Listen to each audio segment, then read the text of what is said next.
Good evening, ladies and gentlemen, friends, dignitaries. I'm coming from a place called Dholpur, Rajasthan. Anyone heard of it? Anyone heard of it? No. Chambal? Okay. Bagi Bihar Banduk ki, the place that I'm coming from. Bandit Queen movie, have you seen? Pan Singh Tomar? 12th fail. So these are the real stories of that place. So if you can recall the places that you might have seen in the movie, those are the places that we have been trying to work for last 25 years. Right? And the mission has been empowering women to lead change. I will cite two examples first and then I'll walk you through the kind of things that we have been trying to do. Imagine the Chambal River and a village which is about 90 kilometers from the headquarters. And the women who usually do not go outside of her village forget about going out of the district, out of the city, out of the state, out of the country. So these are the kind of women that we have been trying to do, trying to work with by mobilizing them into their institutions. Women institutions at the grassroots in the villages, 10 to 15 women coming together, forming their groups, and then 10 to 15 groups coming together to form village level organizations, and then about 30 to 40 such villages coming together to form their own institution at the third tier. These women institutions are the one which are helping each other in terms of mobilizing credit to each other, providing skill that is needed to improve their economic conditions, the income generation activities, through agriculture, livestock, processing of the grains or vegetable or fruits. It could be handling from production to processing to packaging to marketing. All these things are being done through those institutions. And imagine that kind of woman who was struggling to even manage her household expenses has been earning over 7,000 rupees to 15,000 rupees a month as of now. We started this journey, I started this journey 25 years back. So that was the time when these women were struggling even to secure the ration card. As of now, they are holding the passport.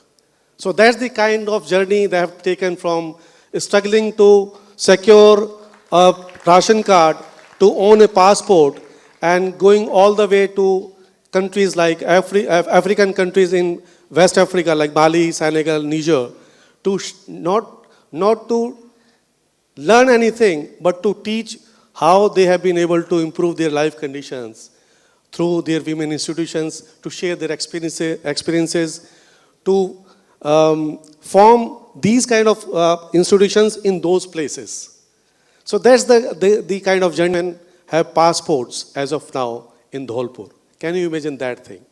So that through those institutions we have been able to do mobilize about 2.42 lakh women into 40 institutions.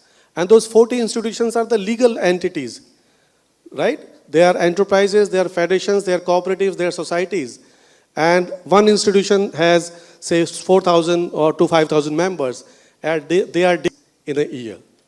All able to do. So we are just facilitating those institutions in a way that they become sustainable, owned by the women themselves, and also become the center of excellence for other fellow women to learn from each other. Right? In 30 districts we have been working. And the institutions that I just mentioned, through the livelihood-based activities and enterprises, they're 2 lakh rupees to 80 lakh rupees a month, depending on the age of those enterprises. So that is something that we have been able to do. And of course, the work starts in the way that we mobilize these women. They identify the kind of things that they would like to do, and we provide them the technical assistance. So we are not the one who decide on on their behalf. When I say women, empowering women to lead change, so we are actually investing into the leadership of those women in a way that they can define what change they would like to see in themselves, in their families, in their surroundings, in their village, in their panchayat. So that's how the empowerment that needs to be seen through their lens of Rajasthan and Bundelkhand part of MP and UP. So these are the 5 states that we have been working in. I'm supported by 300 plus professional staff who are working day in, day out to improve their life conditions. But the question also arises, and why I'm doing what I'm doing, and who actually I am. Of course, I'm Sanjay. I was born and brought up in Delhi, did my schooling from government schools, municipality schools, to a family which was not that economically, They offered me 1 week chance to come down to Dholpur in 2002. So that was the time. I came down to Dholpur for 1 week. The automobile and mechanic and all that stuff. But when I was exposed to this non-profit sector, I thought that it looks very different, but not very enticing. I have to go there and see through my own. I entered into engineering, I did my engineering. And in the 4th year, I was exposed to this non-profit sector. In the 4th year of my graduation. And that was in Ludhiana, Punjab Agricultural University, Ludhiana. I appeared into in their process of getting to know what non-profit sector has been, because I was trained as an engineer. So my fee in the school used to be 60 paise. So my journey starts from there. To do after 12th, I had to take a break of 2 years because I was not good enough to crack the entrance. My batchmate, they were getting 22,000 rupees at that time. Comparing it with my contemporary salary that I was offered at that time. A period of time to decide about my career, right? So I thought, let me spend 1 more month in the villages in terms of agriculture, in terms of soil and water conservation, water harvesting, basically our own responsibilities being the citizen of this country, to give life to the Constitution, because Constitution just itself is just a book if it is not given life. Who is going to give that life to it? Citizens like all of us. In whatever way we can, you were an engineer, you were supposed to work in the corporate sector, you will earn more money, support the family, but that was not the case. But anyway, so that fellowship helped me to complete my education, but that education was also to upgrade my skills in a way that I could come back to the people that I was working with. So from Delhi to Ludhiana to Dholpur to Boston to Dholpur, that has been the journey. So in 2006, I went there. 2008, I again came back. I founded Manjri Foundation in 2015 with the idea that still there are places that I should be working with. I needed a vehicle of my own. That was Manjri Foundation. And as of now, we are working in 5 states of the country, 30 districts, over 2.42 lakh families. Why I'm doing it? In the very first month and the year of my engagement in the rural sector, I realized that there are certain problems of the villages that demands technical assistance, that demands people like all of us to be there. Instead of just raising the question of, there are issues, there are problems, can we not become the part of the solutions? So from that perspective, we got motivated enough to devote our life for the cause, which that cause was giving back to the society in whatever little way we can. Kind of scholarship that I was able to get, because a salary was not enough to support anything, and my parents was like, we don't know what you are trying to do. We had men in economics. That was from 2006 to 2008. 1 month, I got to know more about it. I spent 2 months. I spent 6 months. I spent 1 year. I spent 10 years. I spent 25 years. I never looked back. I never applied for any other kind of job. No government job, corporate job, or non-profit job. Of course, in between, I got a chance to go to US, got a fellowship, Ford Foundation International Fellowship Program, went to Boston, did my master's from Harrold School for Social Policy and Management. You know, I've been listening patiently to all the, fantastic people, standing here sharing their stories. I mean, I'm just forgetting his name, Sumanta ji.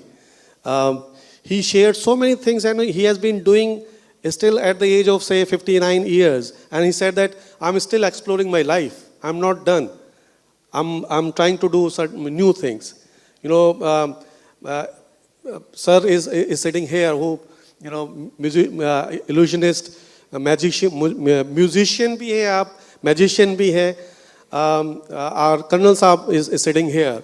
In the, you shared about cyber security thing. You also shared about the psychological thing that you have been trying to do. They could have done many things in their lives, but then it would have not been their passion. They identified the passion that can ignite them to move forward in their lives and see how they can contribute back to the society. Through entertainment, but through cyber security, through giving that psychological support to the patients, or through your writings, through music. Everybody has got their own passion. Their education in those times, but they chose a life different from the regular jobs. They challenged themselves. They came out from their comfort zones, and that's how actually you live a different life wanted to make to you. And how you can do that, it is basically, I would invite you to choose any community that is close to you. Not necessarily the rural communities, not necessarily in Rajasthan or UP or Orissa. Whichever community you would like to work or explore, just go there. Spend some time, listen to them, what exactly they are feeling, and what your knowledge or skills can provide in terms of the solutions. So that's how you can also become the job creator in that sense. You can become the social entrepreneur. So instead of seeking jobs, we are also trying to create, I'm citing examples of the women that we have been working with. They are entrepreneurs in a very small terms, because when they start their own shops, or general store, or a processing unit, not only they are supporting their families, but they are also employing 1 or 2 or 3 or 4 more persons within their own society. So if they can become those entrepreneurs, you have the opportunity, you have the skills, you have the education, you have the privileges to explore life beyond money. That's what I'm trying to say. Let me also cite one example that you take example of Mahatma Gandhi or Jawaharlal Nehru, or the present Prime Minister, or Obama. All of those could have been millionaires or billionaires if they wanted to earn any technical assistance to improve the life conditions of our surroundings, especially the communities that are more deserving, underserved, underprivileged. Most of us have our own privileges that we don't realize until we are exposed to the grassroots. So by starting from morning to evening, we started from the space. Now we are talking about the grassroots. So that's grassroots is something that we want young people like all of you to give a thought about it, explore life beyond money, explore life beyond corporate sector, and see if you can become the entrepreneur to provide a solution which has a social value. So that's the appeal that I have got a passion, which is creating women institutions. I'm not going to limit myself to those places only. We are seeking partnerships with other like-minded organizations. Whenever there is someone interested to start something in terms of social entrepreneurship, enterprises, we are there to support. So what I'm trying to share with the younger generation, younger lot, is that life is much beyond what is obvious. For that, you need to explore that life. You need to come out from your comfort zones.